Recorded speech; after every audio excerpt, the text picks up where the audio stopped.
Alright people, अब अपन start करेंगे ऐसे 505 एक्सटर्नल कंफर्मेशन। अभी तक हमने जो हमारा चैप्टर नंबर 4 का हमने स्टार्ट करा था, 500 कर लिया था, 501 कर लिया था। अब अपन 505 पे आ रहे हैं एक्सटर्नल कंफर्मेशन।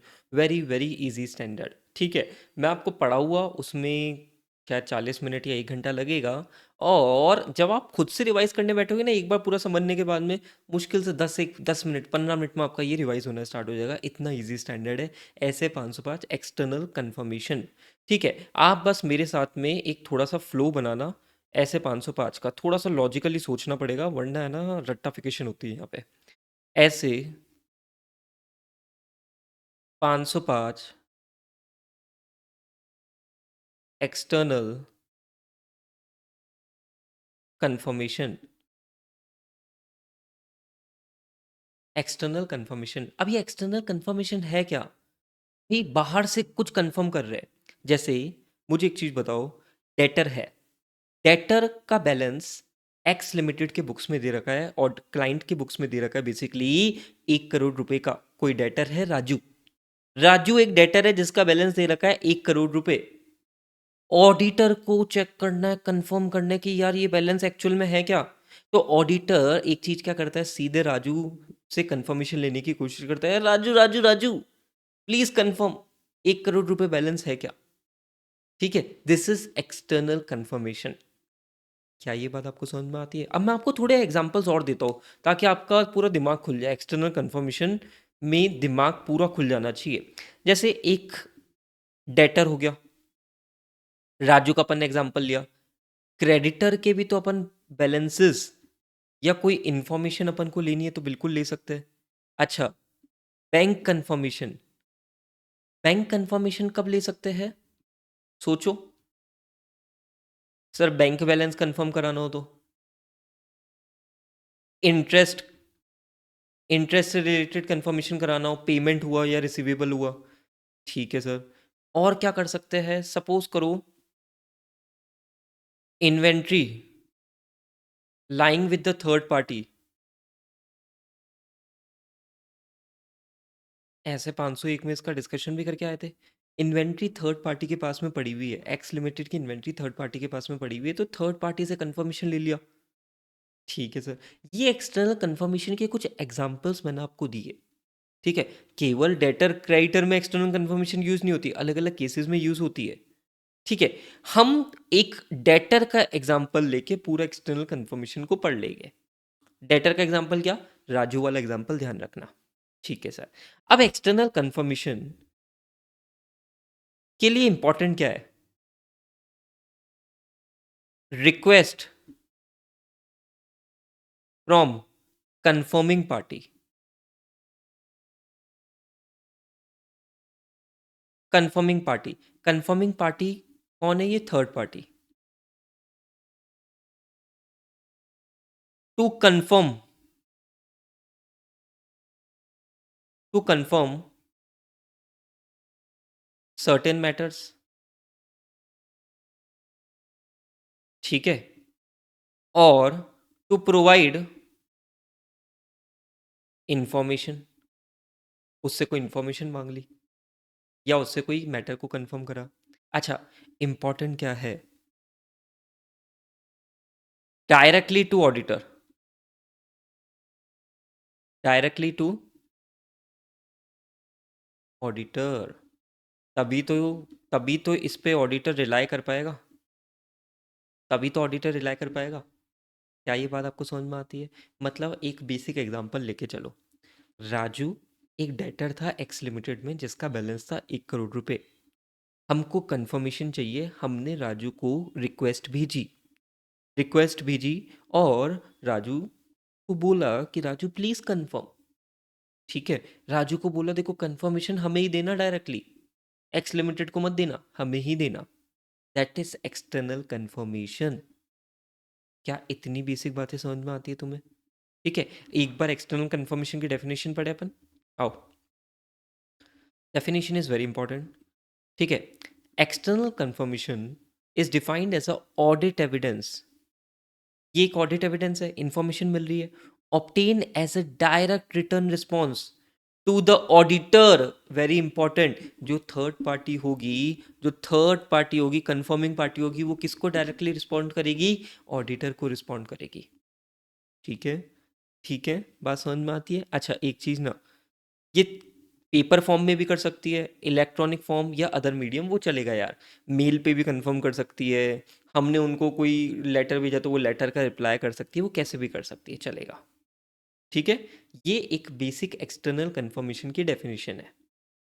ठीक है, अब ट्राई टू अंडरस्टैंड, थोड़ा सा कॉन्सेप्ट को अपन आगे बढ़ा रहे हैं, इधर आओ। External confirmation, external confirmation types, जिसमें है first is positive external confirmation, negative external confirmation. बहुत बच्चों को कंफ्यूजन होता है, सर पॉजिटिव एक्सटर्नल कंफर्मेशन क्या है, नेगेटिव एक्सटर्नल कंफर्मेशन क्या है, फोकस करके चलना मेरे भाई। पॉजिटिव एक्सटर्नल कंफर्मेशन हम क्या बोलते हैं? Request to confirm whether agree और नॉट। ठीक है, एक तो ये पॉइंट, और रिक्वेस्ट टू प्रोवाइड इंफॉर्मेशन। और नेगेटिव कंफर्मेशन भी मैं एक बार लिख रहा हूं, respond only when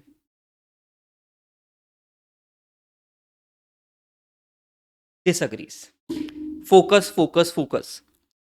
positive external confirmation में तो जब हम पॉजिटिव एक्सटर्नल कंफर्मेशन भेजते हैं ना, मतलब हम जब लेटर भेज रहे होगे वहाँ पे पॉजिटिव एक्सटर्नल कंफर्मेशन लिखा हुआ होगा, हम पॉजिटिव एक्सटर्नल कंफर्मेशन से क्या समझते हैं? सामने वाले को बोलते हैं, देख भाई पॉजिटिव एक्सटर्नल कंफर्मेशन है, तू अग्री कर रहा है या नहीं कर रहा, तेरे को रिस्पॉन्ड करना है।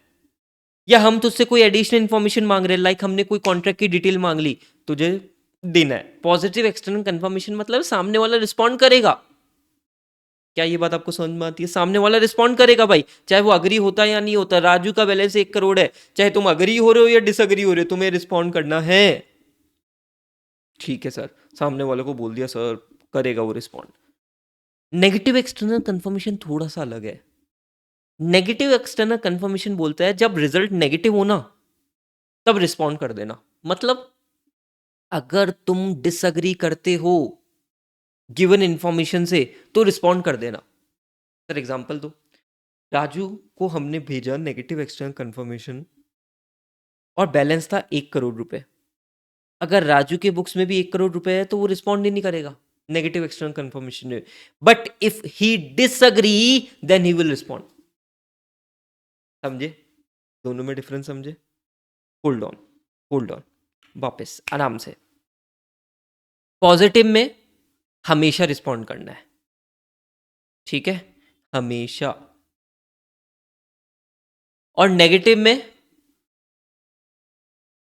When result is negative. क्या ये बात आपको समझ में आती है? क्या ये बात आपको समझ में आती है? अब आप क्या सोचोगे, sir it is always better to send positive external confirmation. Negative external confirmation में तो वो सामने वाला रिस्पॉन्ड ही तब करेगा जब डिसअग्री होता है। ठीक है, तो बड़ी दिक्कत की बात है sir. It is always better, मैं भी क्या बोलूँ, yes, positive external confirmation is always better. But there are case जहाँ पे हम नेगेटिव एक्सटर्नल कंफर्मेशन भी भेजते हैं। 4 पॉइंट्स अपन उससे रिलेटेड पढ़ेंगे, बट हाँ, अगर बेसिक बात करें तो positive external confirmation is always better than negative external confirmation, क्योंकि सामने वाली पार्टी रिस्पॉन्ड तो करेगी ही करेगी। क्या ये बात आपको समझ में आती है? पहले भाई मेरे को कॉन्सेप्ट स्ट्रॉन्ग करना है आपका, ये कॉन्सेप्ट बन गया उसके बाद में ये स्टैंडर्ड बड़ा इजी निकलेगा। यही एक थोड़ा सा टेक्निकल है। टेक्निकल भी क्या है यार, बच्चों वाला है, इसको कोई टेक्निकल बोलते हैं क्या है? चलो, एक्सटर्नल कंफर्मेशन के टाइप्स मैंने आपको बताया, ठीक है, डन। इधर आ जाओ, मेरी बात सुनो। Definition and types. Types of external confirmation, जिसमें पॉजिटिव और नेगेटिव की डेफिनेशन दे रखी है। एक बार अपन इसको रीड कर लेते हैं। पॉजिटिव एक्सटर्नल कंफर्मेशन अग्री हो या ना हो रिस्पॉन्ड करना है, कोई एडिशनल इन्फॉर्मेशन मांगे तो देनी है, ठीक है। A request at the confirming party respond directly to the auditor indicating whether the confirming party agree or disagree with the information in the request or providing the requested information। यही तो था positive confirmation request के बारे में। हाँ sir. Negative confirmation request, जब result negative हो या जब पार्टी डिसएग्री करती हो। याद है आपको? confirming party respond directly to the auditor only if the confirming party disagrees with the information provided in the request। अगर disagree करते हो तभी respond करना है। clarity, clarity, this is positive, this is negative, दोनों में बहुत अच्छे से अपन ने डिफरेंसेस समझ लिए। ठीक है, डन। अब मेरी बात सुनो ना। पॉजिटिव कंफर्मेशन रिक्वेस्ट और नेगेटिव कंफर्मेशन रिक्वेस्ट से रिलेटेड कुछ बातें दे रखी है, वो भी हम साथ के साथ में कवर अप कर लेते हैं। सर क्या है? देखो, पॉजिटिव कंफर्मेशन रिक्वेस्ट से रिलेटेड तो कुछ छोटे मोटे पॉइंट्स दे रखे हैं, वो तुम्हें पढ़ के चलना है। ठीक है, जैसे फर्स्ट पॉइंट खुद से रीड कर लोगे। सेकंड पॉइंट, ऑब्वियसली मुझे बताओ, पॉजिटिव कंफर्मेशन रिक्वेस्ट के जो रिस्पॉन्सेज है वो रिलायबल ऑडिट एविडेंस रहेंगे। ठीक है, but there is some risk. Sir risk क्या? क्या पता सामने वाली पार्टी को रिस्पॉन्ड तो हमेशा करना ही है। क्या पता ऐसा कोई केस हो सामने वाली पार्टी बिना कोई ज्यादा वेरिफिकेशन करे रिस्पॉन्ड कर दे। कर सकती है। हाँ sir, there is a risk that confirming party may respond without verifying the accuracy of the information. हमने उसको भेजी, उसने वापस बिना वेरीफाई करे भेज दी। हाँ सर, ये दिक्कत तो है सर, रिस्क तो है। मैंने कहा तो इसके लिए एक तरीका स्टैंडर्ड ने और बताया। ठीक है, इस पे क्वेश्चन एग्जाम में कभी आया नहीं है, बट 3 नंबर का क्वेश्चन पूछ सकता है। ठीक है, पॉजिटिव कंफर्मेशन रिक्वेस्ट पे सामने वाली पार्टी रिस्पॉन्ड नहीं करे, ऐसा तो होगा नहीं, वो रिस्पॉन्ड तो करेगी। हाँ, बट वो रिस्पॉन्ड उसको करना है, उसने विदाउट वेरीफाइंग कर दिया। तो हमने उसको क्या करा, इसके लिए स्टैंडर्ड क्या बोलता है, व्हाट यू कैन डू। तो मैं ना ब्लैंक कंफर्मेशन रिक्वेस्ट का कॉन्सेप्ट लेके आ सकते हो। सर इसका मतलब क्या? हमने राजू को रिक्वेस्ट भेजी और उसको बोला कंफर्म द बैलेंस। हमने अपना बैलेंस भेजा ही नहीं और उसको बोला भाई बैलेंस कंफर्म कर। अब अगर बैलेंस कंफर्म करने के लिए उसको सीधे बोला तो यार वो थोड़े तो एफर्ट डालेगा। यस, अगर थोड़े एफर्ट डालेगा तो काम हो जाएगा, मतलब एक्यूरेसी रहेगी। हाँ, यस, फिर अपना काम हो जाएगा। बट तुम्हें ऐसा फील नहीं हो रहा राजू का एक्स्ट्रा एफर्ट लग रहा है? राजू का एक्स्ट्रा एफर्ट लग रहा है तो शायद रिस्पॉन्ड ही नहीं करे। राजू बोले यार इतनी माथाफोड़ी करवा रहे हैं, ये तो छोड़ो ना, अपना काम करो, अपना धंधा करो, ऐसा हो सकता है। ठीक है, क्या ये बात आपको समझ में आती है? तो एक बार देखो, मैं कंक्लूड करता हूँ, पूरे टॉपिक को मैं कंक्लूड करता हूँ। पॉजिटिव कंफर्मेशन रिक्वेस्ट की बात कर रहे हैं, पूरा फोकस मेरी वर्डिंग्स पे। ठीक है, पॉजिटिव कंफर्मेशन रिक्वेस्ट, सामने वाली पार्टी प्लीज अग्री हो या डिसअग्री हो रिस्पॉन्ड कर देना यार तुम, और तुमसे कोई इंफॉर्मेशन मांगे वो भी तुम दे देना। ठीक है, तो तुम क्या बोलोगे? Yes sir, it will be a reliable audit evidence. ठीक है, वो रिस्पॉन्ड तो कर ही रहा है, बट तुम बोलोगे फिर सर वो ऐसा भी तो हो सकता है एक्यूरेसी थोड़ी सी गड़बड़ रहे, विदाउट वेरीफाइंग द एक्यूरेसी वो रिस्पॉन्ड कर दे। तो मैं तुम्हें क्या बोलूँगा? अरे वो ब्लैंक कंफर्मेशन रिक्वेस्ट भेज सकते हो तुम। ठीक है, वो तुम्हारा काफ़ी हद तक प्रॉब्लम सॉल्व कर देगा। बस यस, उसका सामने वाले का थोड़ा सा एक्स्ट्रा एफर्ट लगेगा, थोड़ा सा वो ढीला पड़ सकता है रिस्पॉन्ड करने में, वो एक प्रॉब्लम रहेगी, बट तुम्हारी प्रॉब्लम सॉल्व हो जाएगी, एक्यूरेसी वाली प्रॉब्लम सॉल्व हो जाएगी। ठीक है, this is your positive confirmation request. क्या ये बात समझ में आती है?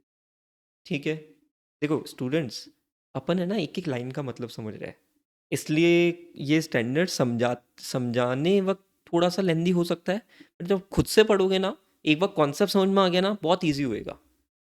ठीक है, this is positive confirmation request, clarity है। Done. अब आओ नेगेटिव कंफर्मेशन रिक्वेस्ट रिलेटेड एक टॉपिक है अपना, नेगेटिव कंफर्मेशन रिक्वेस्ट। मैंने आपको क्या बोला था कि सामने वाला अगर नेगेटिव होगा, सामने वाला अगर डिसएग्री करेगा तभी वो रिस्पॉन्ड करेगा।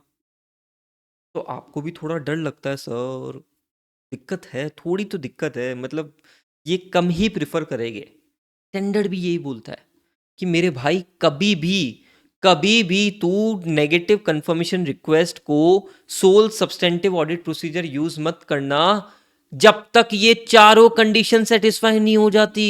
ओ, क्या बोला सर? जब तक चार कंडीशन सेटिस्फाई नहीं हो जाती,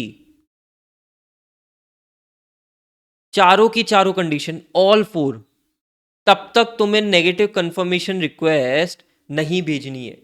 चारों कंडीशन सेटिस्फाई हो जाती है तभी तुम नेगेटिव कंफर्मेशन रिक्वेस्ट भेज सकते हो as a sole substantive procedure. मतलब स्टैंडर्ड को भी पता है भाई हमेशा नहीं भिजवानी है ये, because it is a less reliable audit evidence.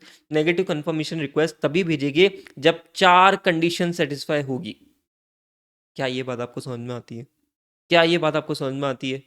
ठीक है सर, चार कंडीशन क्या है? Very easy. फर्स्ट, ऑडिटर ने जब रोमम असेस करा ना, तो उसने पाया कि रोमम इज वेरी लो, और साथ के साथ में उसने इंटरनल कंट्रोल की ऑपरेटिंग इफेक्टिवनेस को वेरीफाई कर रखा है। तो रिस्क तो बहुत ज़्यादा कम हो गई। ठीक है, रिस्क तो बहुत ज़्यादा कम हो गई। सेकंड, जो पॉपुलेशन है ना, consist of numerous small homogeneous items. For example, let's say x limited के कम से कम 20,000 डेटर है जो बहुत छोटे छोटे अमाउंट के, बहुत ज़्यादा छोटे छोटे अमाउंट के। ठीक है, तो यार अब सबको पॉजिटिव कंफर्मेशन रिक्वेस्ट भेजेगी तो बहुत दिक्कत हो जाएगी, सबका रिस्पॉन्ड आएगा, वेरीफाई करो। तो हमने क्या, ऐसे केस में स्टैंडर्ड ने बोला कि if population consist of numerous small homogeneous items then you can send a negative confirmation request. Third, a very low exception rate is expected. A very low exception rate is expected का मतलब क्या, कि आपको उम्मीद ही नहीं है कि कुछ एक्सेप्शन मिलेगा, बहुत ही मुश्किल से एक्सेप्शन मिल सकता है। क्या ये बात आपको समझ में आती है? And fourth is there are no conditions that would cause recipient to ignore the request. Auditor को ऐसा कुछ भी नहीं दिख रहा कि सामने वाला बिल्कुल ही इग्नोर कर देगा रिक्वेस्ट को। ऑडिटर मान के चल रहा है कि अगर वो डिसअग्री होगा तो वो रिस्पॉन्ड कर देगा। ठीक है, अब अगर आप ये चारों कंडीशन देखो, तो चारों कंडीशन में दिख क्या रहा है कि रिस्क बहुत कम है, रिस्क बहुत कम है, और ऑडिटर को ऐसा फील हो रहा है कि exception rate is very low, सामने वाला रिस्पॉन्ड करेगा अगर डिसअग्री हो रहा है। तो यार फिर तो स्टैंडर्ड बोलता ठीक है, चारों कंडीशन सेटिस्फाई हो गई, ओके फाइन। बट अगर चारों में से एक भी कंडीशन सेटिस्फाई नहीं हुई, you can not send negative confirmation request.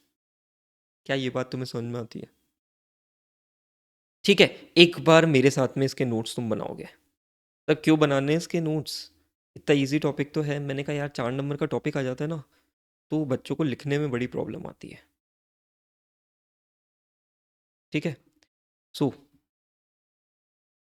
Negative confirmation request to be send only all four condition are satisfied. Sir क्या क्या है कंडीशन, आओ। First, ROMM assess is low plus internal control is operating effectively.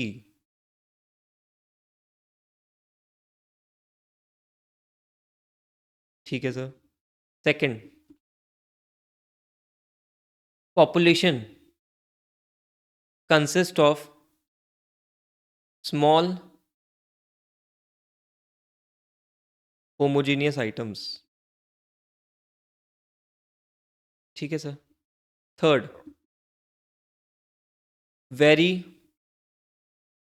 Low exception rate expected. Fourth, no condition that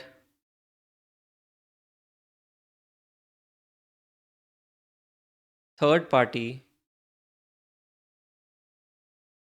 will not respond. Third party will not respond.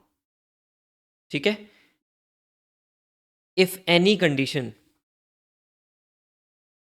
if any condition violates, then negative confirmation request नहीं भेज सकते। ठीक है students, आप एक बार इसको copy करो जब तक, फिर अपन आगे बढ़ते हैं। ऑल राइट, कॉपी कर लिया होगा आप लोगों ने। अब देखो भाई, हमने टाइप्स ऑफ एक्सटर्नल कंफर्मेशन पढ़ ली। ठीक है, एक इंपॉर्टेंट टॉपिक कवर कर लिया है, बहुत इंपॉर्टेंट टॉपिक। ठीक है, अब अपन जा रहे हैं एक्सटर्नल कंफर्मेशन के प्रोसीजर्स पे। एक्सटर्नल कंफर्मेशन करनी कैसे है, उसके लिए क्या पॉइंट्स है। तो बड़ा इजी है, बहुत कुछ नहीं है, थोड़ा सा कॉमन सेंस यूज करोगे सारे आंसर्स आ जाएंगे। देखो, पहले तो एक्सटर्नल कंफर्मेशन प्रोसीजर्स के लिए हमको ये जानना जरूरी है कि हमें कंफर्म क्या कराना है। जैसे फॉर एग्जांपल, हमें डेटर्स के बैलेंसेस, जो अमाउंट्स है ना, अमाउंट आउटस्टैंडिंग एज ऑन 31 मार्च, वो हमें कंफर्म कराने। लेट्स से पहले तो हमने ये जाना, अरे अब डेटर हमने करा तो इसमें से भी हम राजू को सेलेक्ट कर रहे हैं कि राजू को भेजेंगे, श्याम को भेजेंगे, बाबूराव को भेजेंगे, इन 3 लोगों को एक्सटर्नल कंफर्मेशन भेजेंगे, है ना, इजी। अच्छा, अब इन तीनों में से भी कौन सी कंफर्मेशन भेजनी है, पॉजिटिव भेजनी है या नेगेटिव भेजनी है, ये भी तो सोचना पड़ेगा। हाँ, अच्छा, ये कुछ फैक्टर्स को हम कंसीडर करते हैं while designing external confirmation request. ये फैक्टर्स हम स्टडी करेंगे अभी।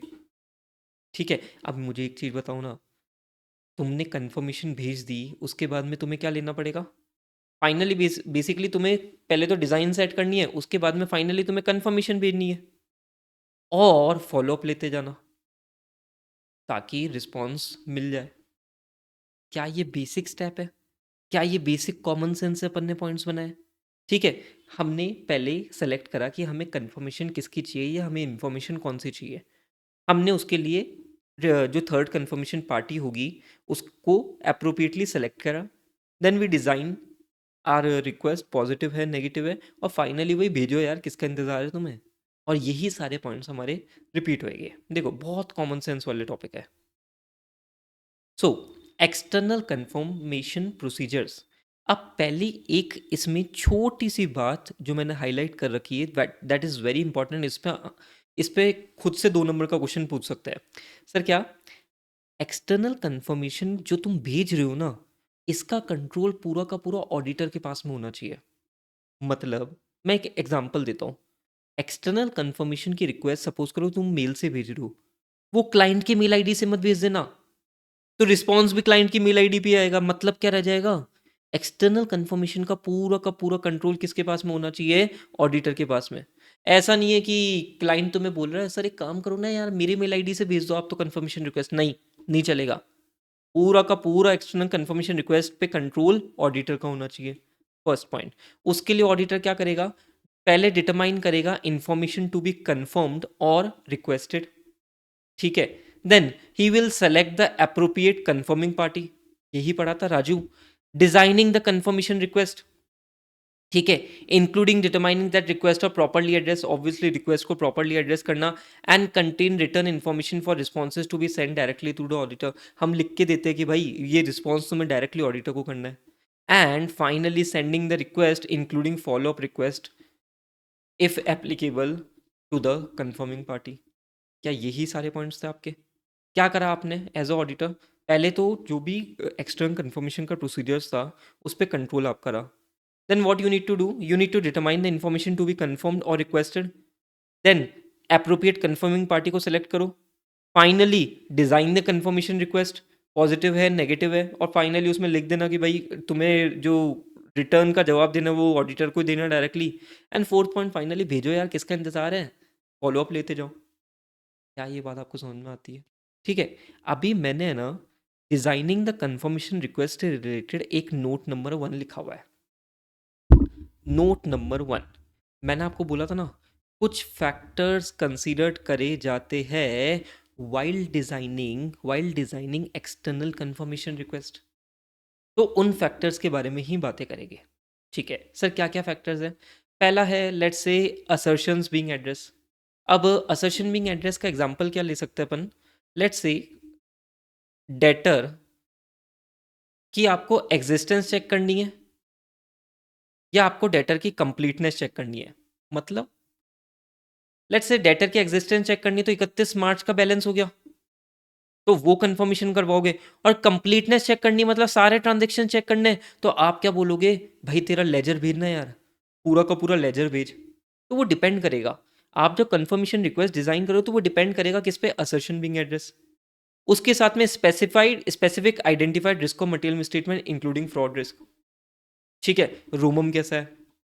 Then layout and presentation of the confirmation request, prior experience on the audit और सिमिलर एंगेजमेंट। क्या पिछले कोई एक्सपीरियंस रहा हुआ है क्या आपकी कंफर्मिंग पार्टी से?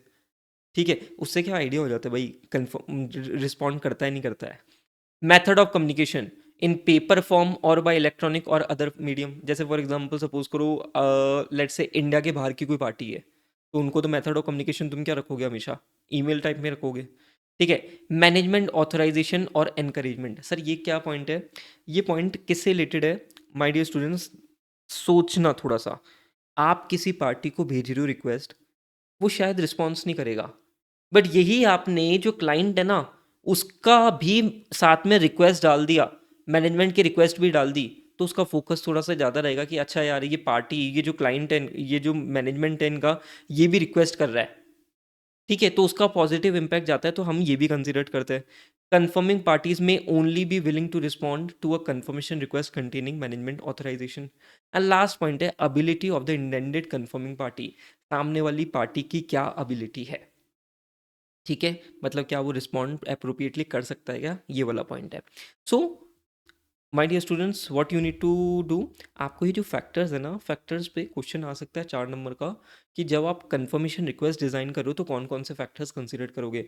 असर्शन का नेचर क्या है, रूमम कैसा है, प्रायर एक्सपीरियंस वाला पॉइंट लिख दो, मैनेजमेंट का ऑथराइजेशन वाला पॉइंट लिख दो, देन सामने वाले की अबिलिटी है क्या, फिर लेआउट एंड प्रेजेंटेशन। ये कुछ पर्टिकुलर पॉइंट्स हो गए जो आप मेंशन करके आ सकते हो। क्या ये बात आपको समझ में आती है? Is this point clear? Done. अब है हमारा सबसे इंपॉर्टेंट टॉपिक,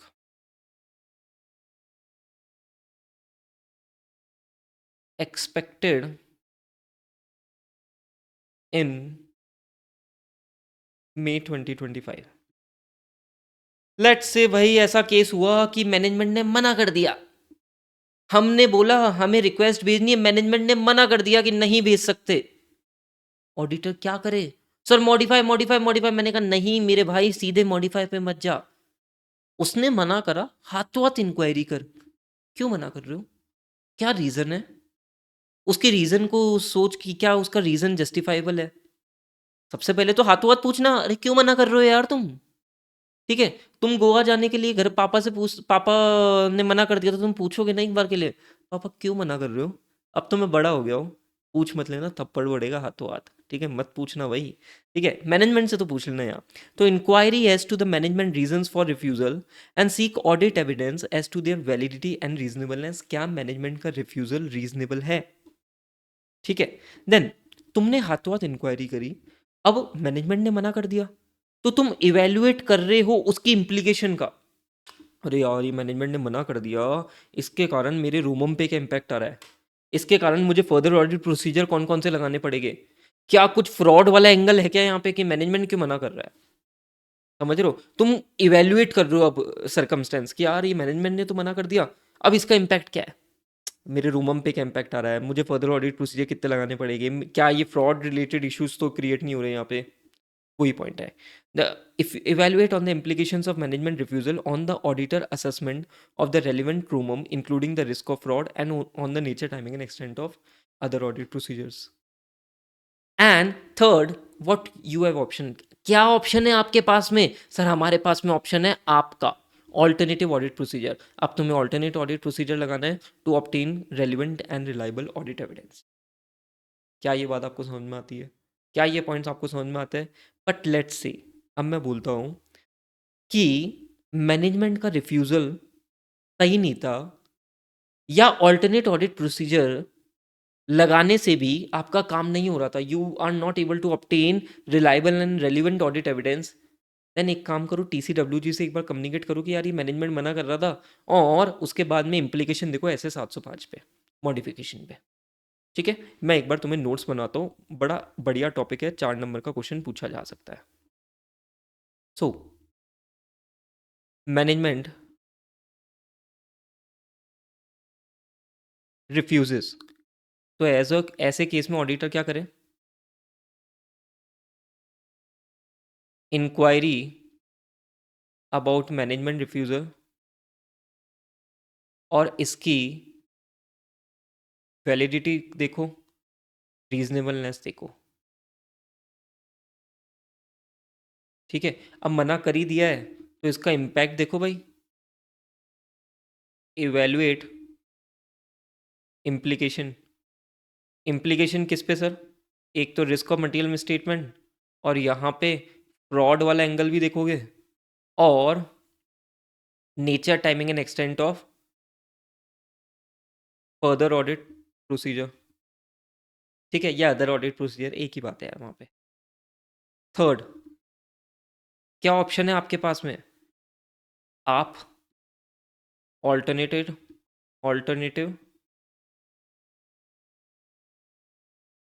ऑडिट प्रोसीजर। ठीक है सर। अच्छा, अब सिनेरियो क्या है? अगर आपका काम बन गया तो ठीक है, बट मैनेजमेंट का रिफ्यूज़ल या तो अनजस्टिफाइड था, एक तो वो केस हो सकता है, और ऑल्टरनेटिव ऑडिट प्रोसीजर से आपका काम नहीं बना, तो क्या करे भाई? तो क्या करे? क्या करे? पहले एक काम करो, TCWG से कम्युनिकेट कर लो, communicate with TCWG, and ultimately what you need to think about SA 705 modification का तुम्हें सोचना पड़ेगा। क्या ये बात आपको समझ में आती है? This is how you need to proceed जब मैनेजमेंट मना कर देता है। आराम से 5 नंबर का क्वेश्चन ये बन सकता है पूरा का पूरा। ठीक है, डन, क्लैरिटी है? आ जाओ, ये तुम्हारा हो गया, मैनेजमेंट ने रिफ्यूज़ कर दिया कंफर्मेशन रिक्वेस्ट के लिए। अच्छा, यहाँ पे ऑल्टरनेटिव ऑडिट प्रोसीजर के कुछ एग्जांपल्स दे रखे हैं, इसको तुम रीड करके चलोगे, बहुत बेसिक एग्जांपल्स है सर। क्या? जैसे अकाउंट रिसीवेबल बैलेंस है, अगर सपोज करो मना कर दिया तो क्या करोगे? तुम क्या कर सकते हो कि भाई सब्सिक्वेंट कैश रिसिप्ट तुम्हें मिला हो, तो तुम देख सकते हो कि भी कौन से इन्वॉइस के नियर मिला है ये।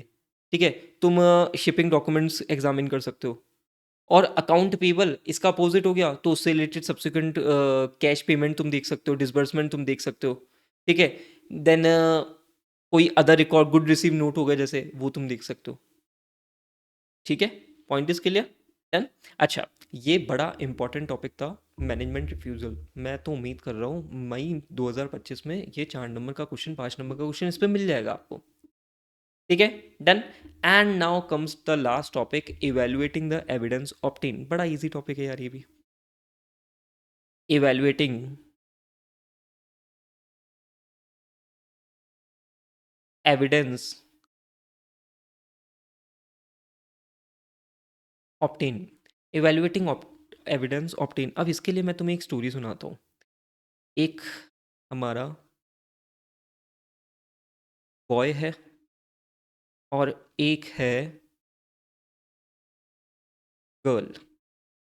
बॉय ने गर्ल को बोला आई लव यू, तो गर्ल ने कुछ रिस्पॉन्स करे, आई लव यू टू, मुझे भी तुमसे प्यार है। ओह, नो रिस्पॉन्स, रिस्पॉन्स से नहीं आया। तीसरा सबसे फेमस रिस्पॉन्स, HMM, अच्छा, ठीक है। और चौथा आया, I love you but as a friend. ओ हो, ये अलग ही सीन है भाई, ये अलग सीन हो रखा है। ठीक है, इवेल्युएटिंग द एविडेंस ऑब्टेन। अब मैं बॉय बोला सर ये क्या है, मैंने कहा इवेल्युएट कर रिस्पॉन्स को। ठीक है, तो यहाँ पे तो क्या हुआ, आई लव यू टू में सेम सेम सब कुछ ठीक है, यहाँ पे रिस्पॉन्स ही नहीं आया। HMM को क्या बोलूँगा, रिस्पॉन्स इज अनरिलायबल। अरे यार ये कौन सा रिस्पॉन्स है तुम्हारा HMM, क्या समझूं मैं। ठीक है, I love you but as a friend, यहाँ पे रिस्पॉन्स तो है बट कुछ एक्सेप्शन भी है, और ये एक्सेप्शन बड़ा खतरनाक है। क्या ये बात आपको समझ में आती है? और यही है आपका evaluating the evidence obtained, simple. The auditor must assess whether external confirmation requests provide sufficient and reliable audit evidence or if further procedures are needed. Result को आपको कैटेगराइज करना है अलग अलग एक्टिविटीज में। पहला, अग्रीमेंट और requested information without exception, I love you too. Unreliable response, HMM। Non response, जवाब ही नहीं दिया, रिस्पॉन्स इंडिकेटिंग एन एक्सेप्शन, कुछ तो ऊपर नीचे हो गया है यहाँ पे। ठीक है, पॉइंट इज क्लियर। ऑडिटर को क्या देखना है कि जो उसको एक्सटर्नल कंफर्मेशन मिला है, एविडेंस मिला है, क्या वो रिलायबल है या उसको कुछ और अदर ऑडिट प्रोसीजर्स लगाने की ज़रूरत है। As simple as that. क्या ये बात आपको समझ में आती है? आई होप आपको ये बेसिक स्टोरी याद रहेगी। एंड दिस कंप्लीट्स आवर ऐसे 505 एक्सटर्नल कंफर्मेशन। पूरा कॉन्सेप्ट हमने कवर अप कर लिया है। जस्ट आपको एक बार खुद से रीड करना है, पूरा का पूरा काम हो जाएगा। पूरा कॉन्सेप्ट जो होता है ना इसका अच्छे से हमने कवर अप कर लिया है। कैसे इसको पढ़ना है आपको, एक्सटर्नल कंफर्मेशन, उसके टाइप्स, पॉजिटिव नेगेटिव, पॉजिटिव से रिलेटेड बातें हैं, नेगेटिव से रिलेटेड 4 कंडीशन है। ठीक है, देन ऑडिट प्रोसीजर करने फाइनली तो उसके 4 पॉइंट और 4 फैक्टर, 4 पॉइंट में भी तीसरे पॉइंट के कुछ फैक्टर्स थे। फिर फाइनली मैनेजमेंट ने रिफ्यूजल कर दिया तो क्या करना है, वो बढ़िया क्वेश्चन है। And evaluating the evidence obtain, इससे रिलेटेड भी एक अच्छा 4 नंबर का क्वेश्चन, 2 या 3 नंबर का क्वेश्चन पूछा जा सकता है। देन दिस कंप्लीट्स योर ऐसे 505 डन। चलो, थैंक यू। वीडियो को प्लीज़ लाइक करना एंड दोस्तों के साथ में शेयर करना मत भूलना। Thank you.